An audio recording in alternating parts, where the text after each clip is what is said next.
देखा देखी में किरण ने अपना ही घर उजाड़ दिया। किरण बचपन से ही अपने माता पिता की इकलौती संतान थी। एक संतान होने के कारण वह जो भी मांगती थी उसे मिल जाता था। एक बार अपनी उम्र की लड़कियों को साइकिल चलाते देखा तो उसने साइकिल लेने की जिद पकड़ ली। उसके पापा ने दूसरे दिन किरण को साइकिल दिला दी। समय बीतता गया। किरण अब बड़ी हो चुकी थी। वह सुंदर होने के साथ जिद्दी स्वभाव की थी। कुछ दिनों बाद उनकी शादी बड़े घराने में हो जाती है। बेटी को अच्छा ससुराल मिलने पर माता पिता भी खुश थे। किरण अपनी शादी से बहुत खुश थी। उनकी जेठानी टीचर थी, जबकि किरण ज़्यादा पढ़ी लिखी नहीं थी। उनका पति बैंक में नौकरी करता था। किरण को आराम की जिंदगी पसंद थी। उसे खाना पीना, घूमना, सहेलियों के साथ गप्पे लड़ाना, आराम करना यही सब आता था। वह हर रोज अपनी सहेलियों को अपने घर बुलाती और उसके सामने दिखावा करती। किरण को आए कुछ ही दिन हुए थे, इसलिए उसकी सास ने उसे रोका नहीं। उन्हें लगा बहू हमारे तौर तरीके समझ जाएगी, अभी कहना अच्छा नहीं लगेगा। इस तरह 3 महीने बीत गए। किरण की जेठानी अपना काम निपटाकर स्कूल के लिए निकल जाती थी। आधा काम जो बचता था उसे किरण को पूरा करना होता था, लेकिन वह तो महारानियों की तरह सोती रहती या फिर सहेलियों के साथ गप्पे लड़ाने बैठ जाती थी। उसकी सास मधु बहन को ये सब अच्छा नहीं लगता था, इसलिए कभी कभार वह बहू का ध्यान काम की ओर खींच लेती थी। लेकिन किरण बहाना बनाकर काम से पीछा छुड़वा लेती थी। हर रोज ऐसा होने लगा, लेकिन बेटे की खुशी के लिए वह हमेशा मौन रहती थी।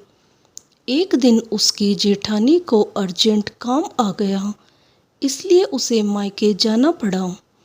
अब उसके हिस्से का काम किरण पर आ पड़ा। उसे काम करना बिल्कुल अच्छा नहीं लगता था। जब तक उसका पति उमेश उसके सामने होता तब तक वह मात्र दिखावे के लिए काम करती। उसके जाने के बाद वह अपनी नौटंकी शुरू कर देती। आज भी किरण ने ऐसा ही किया। घर में इतना सारा काम देख उसे तो चक्कर आने लगे। काम से बचने के लिए उसने हर बार की तरह अपनी सहेलियों को घर बुला लिया। उमेश के जाने के बाद किरण अपनी सहेलियों के साथ गप्पे लड़ाने बैठ जाती है। सास घर में काम कर रही थी और बहू अपनी सहेलियों के साथ गप्पे लड़ाने में मसरूफ़ थी। जब किरण अपनी सहेलियों के लिए नाश्ता लेकर आती है तो एक सहेली उसे टोंट करती है, किरण क्या तुम्हारे घर नौकर काम करने नहीं आते? संजना, क्या तुम्हें पता नहीं मधु बहन को नौकर का काम अच्छा नहीं लगता? दूसरी ने टोंट में कहा। तीसरी ने खिलखिलाहट करते हुए बोला, काम अच्छा नहीं लगता या फिर पैसे देना अच्छा नहीं लगता। सबकी हंसी को रोकते हुए किरण बोली, ऐसा कुछ नहीं है। अगर घर में 3 औरतें हो तो फिर नौकर की क्या ज़रूरत है? लेकिन तुम्हारी जेठानी तो नौकरी पर जाती है। वह काम करे या ना करे उसे कोई कुछ नहीं कहेगा, लेकिन तुम तो पूरा दिन घर पर ही रहती हो, इसलिए घर का सारा काम तुम्हें ही करना होगा। नहीं देवीना बहन अपने हिस्से का काम करके जाती है, लेकिन अचानक उसे मायके जाना पड़ा, इसलिए उसके हिस्से का काम हमें करना पड़ता है। हम तो घर में 3 लोग हैं, फिर हमने नौकर रखा है। मेरे पति ने बोला, तुम्हें काम करने की कोई ज़रूरत नहीं है। हमारे घर में 5 लोग हैं, 2 औरतें हैं, फिर भी हमने नौकर रखा है। हमारा परिवार भी बड़ा है, इसलिए हमने तो 2 नौकरों को रखा है। मुझे कोई काम नहीं करना पड़ता। सभी सहेलियां किरण की ओर देख हंसती है। एक ने टोंट किया, हम सब की ज़िंदगी बहुत अच्छी है सिर्फ किरण को छोड़कर। क्यों भाई, तुम्हें ऐसा क्यों लगता है? किरण चिढ़कर बोली, देखो भाई, तुम में और हम में ज़मीन आसमान का फ़र्क है। तुम पूरा समय घर में बिताती हो, जबकि हम क्लब जाते हैं, शॉपिंग जाते हैं, सिनेमा जाते हैं, हर संडे अपने पति के साथ होटल में डिनर करने जाते हैं और महीने के आखिरी दिन हमारे पति हमें बाहर घुमाने ले जाते हैं। क्या तुम हमारी तरह जीती हो? किरण ने अपनी सहेलियों की बात को गहराई से लिया। उसकी सहेलियां उससे भी खुश है, यह जानकर किरण को ईर्ष्या होने लगी। उसने अपनी सास को नौकर रखने के लिए बोला, लेकिन उसने साफ इनकार कर दिया, यह बोलकर बहू हमें नौकर की क्या आवश्यकता है, वैसे भी नौकर का काम हमें पसंद नहीं आएगा। लेकिन माँ जी, सब नौकर एक जैसे नहीं होते। किरण ने समझाते हुए बोला, हमने आज तक नौकर नहीं रखा, तो अब क्यों रखे? देवीना बहू तो स्कूल भी संभालती है और घर का काम भी। कितनी होनहार है। खुद के सामने किसी और की तारीफ सुन किरण को और जलन होने लगी। वह मधु बहन के कमरे से बड़बड़ाते हुए निकल गई। जब देखो तब देवीना ऐसी है, देवीना वैसी है, मेरी तो कोई इज्जत ही नहीं है। शाम को किरण उमेश से नौकर रखने की बात करती है, लेकिन वह भी अपनी माँ की तरह मना कर देता है। उसकी बात कोई नहीं सुनता, यह बोलकर किरण रूठ जाती है। उमेश ना चाहते हुए भी अपनी माँ से इस बारे में बात करता है। पहले मधुबहन साफ इनकार करती है, लेकिन बेटे का मन रखने के लिए वह मान गई। उमेश यह खुशखबरी किरण को सुनाता है। किरण यह जानकर खुश हुई। दूसरे दिन किरण दिखावा करने अपनी सहेलियों को घर बुलाती है। उनके सामने वह नौकर को ऑर्डर दे रही थी। यह देख उसकी सहेलियां तारीफ करती है। कुछ देर उनके बीच बातें होती है। बातों ही बातों में उसकी सहेलियां बताती है कि वे अगले सप्ताह गोवा घूमने जाने वाली है। वे किरण को आने के लिए बोलती है, लेकिन किरण यह बोलकर मना कर देती है कि उमेश को छुट्टी नहीं मिलेगी। उसकी बात सुन 2-3 सहेलियां मजाकिया स्वर में बोली, अरे किरण, हमारे पति भी नौकरी करते हैं, वो तो हमारी खुशी के लिए जान भी दे देते। हम कहाँ रोज रोज जाने की जिद करते हैं, कभी तो उसे हमारे लिए टाइम निकालना चाहिए ना। तुम बहुत भोली हो किरण। यह बोलते हुए उसकी सहेलियां हंस पड़ती है। अब किरण के मन में घूमने जाने का भूत सवार हो गया। रात के वक्त वह उमेश से इस बारे में बात करती है, लेकिन उमेश मना करता है। किरण, मैं किराए की दुकान में काम नहीं करता, जो मुझे आसानी से छुट्टी मिल जाए।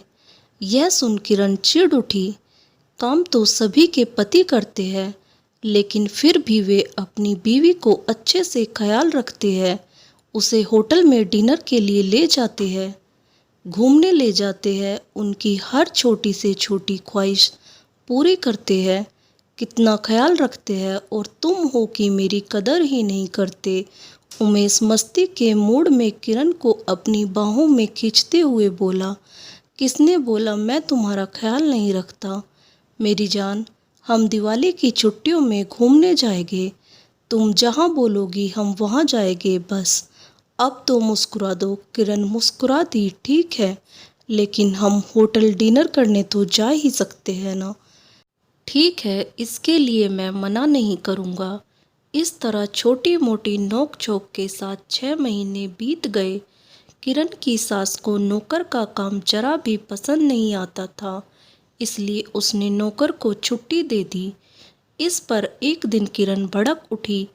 मधु बहन को नौकर रखने के लिए समझाने लगी, लेकिन उसकी सास ने साफ मना कर दिया। अब फिर से घर का काम किरण पर आ पड़ा। उसे काम करना बिल्कुल अच्छा नहीं लग रहा था। ऊपर से उसकी सहेलियां उसे उकसाती रहती थी। उन सब की बातों में किरण आसानी से आ जाती थी, इसलिए वह उमेश से हर छोटी छोटी बात पर झगड़ा करती थी। उमेश के समझाने पर भी वह अपनी जिद पर अड़ी रहती थी। एक दिन किरण ने घूमने जाने की जिद पकड़ी। उमेश ने समझाया कि उसे छुट्टी नहीं मिलेगी, पर फिर भी उसे जाने की जिद पकड़ी। उमेश उसकी एक जिद पूरी करता कि दूसरी जिद तैयार कर लेती थी। एक बार किरण की जिद की वजह से उमेश की नौकरी जाते जाते रह गई। जब दोबारा किरण ने सिनेमा देखने की जिद पकड़ी तो उमेश ने इनकार कर दिया, और जब किरण अपनी बात पर अड़ी रही तो उमेश को गुस्सा आ गया। इस तरह 3 महीने बीत गए। किरण की ख्वाहिशें दिन बर दिन बढ़ती जा रही थी। उमेश किरण के स्वभाव के कारण ऊब चुका था। किरण को लगता था उसका कोई सम्मान नहीं करता। जब उसने अपनी सहेलियों को बताया तो उसने किरण को डिवोर्स लेने की सलाह दी। पहले तो किरण ने इस बात पर बहुत सोचा, बाद में उसने वही निर्णय लिया। इस बारे में उसने उमेश से बात की। डिवोर्स की बात सुनकर उमेश के पैरों तले जमीन खिसक गई। उसने किरण को बहुत समझाया कि वह डिवोर्स की जिद छोड़ दे, लेकिन किरण नहीं मानी। कुछ दिन बाद दोनों का डिवोर्स हो गया। अपनी बेटी का अचानक घर टूटने पर माता पिता को आघात लगा। उसके पिता हार्ट अटैक में मर गए। 6 महीने बाद किरण ने दूसरी शादी कर ली। वहाँ भी उनका स्वभाव बदला नहीं। जितनी आज़ादी उसे पहली शादी में मिली थी, उतनी आज़ादी उसे दूसरी शादी में नहीं मिल रही थी। 2 महीने के अंदर उसका दूसरा घर भी टूट गया। उसकी माँ को बहुत चिंता होती थी। उसने अपने आप को दोष दिया कि काश बचपन में किरण की हर जिद को पूरा नहीं किया होता तो आज वह ऐसी नहीं होती। 2 महीने बाद उसकी शादी एक शिक्षक से होती है। इस बार माँ ने उसे बहुत समझाया था, इसलिए किरण थोड़ी समझदार बन गई। तीसरी शादी ने उसकी पूरी जिंदगी बदल दी। वहाँ उसके साथ नौकरानी जैसा व्यवहार किया जाता था। यहाँ किरण को उमेश की अच्छाई की कदर होती है। एक बार फिर किरण ने वहाँ जाने का निर्णय ले लिया। 1 साल के बाद किरण ने उमेश से बात की। अब उमेश की नज़रों में किरण की कोई वैल्यू नहीं थी। उसने किरण को अपनाने से साफ इनकार कर दिया। उमेश किरण से इतना परेशान हो चुका था कि उसने शादी ना करने का फैसला ले लिया था। बहुत समझाने पर भी किरण उमेश का मन बदल नहीं सका। किरण गिड़गिड़ाई, रोई, माफ़ी मांगी, फिर भी उमेश पर इसका कोई असर नहीं हुआ। इस तरह देखा देखी, जिद और अपनी मूर्खता के कारण किरण ने अपना ही घर उजाड़ दिया। दोस्तों, आपको ये कहानी अच्छी लगी तो कहानी को लाइक करें और मेरे चैनल को सब्सक्राइब करना ना भूलें। धन्यवाद। राधे राधे।